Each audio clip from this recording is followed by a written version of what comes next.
Hi, I'm Dr. Jeffrey Payne from Payne Chiropractic Center. I wanted to talk to you a little bit about the popping sound you hear when we end up adjusting somebody's neck or back. Everybody always wants to know exactly what that is. And what it is when these joints are moving properly, they open and close just like a piston on a car. These joints open and close, and that's what pushes fluid in and out.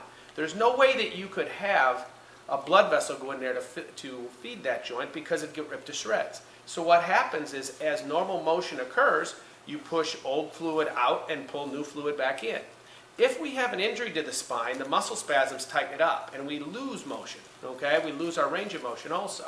So what happens there is those joints don't open and close as much as they did, but there still is a metabolic process going on in that joint. So those metabolic processes produce waste products. Those waste products are high in nitrogen.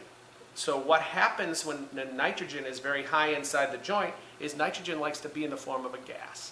And nitrogen does turn into a gas in that joint. So when we end up putting motion back into that joint and getting it moving again, that's the popping sound that you hear. It is never a crack of a bone or a break of a bone or anything like that that people might worry about. So it's very, very safe. It's very easy, and it's easy to explain what goes on. If you are having neck pain, back pain, any kind of problems, or you do hear your neck popping and cracking, you just want us to check it out, new patients, you get free exam and x-rays.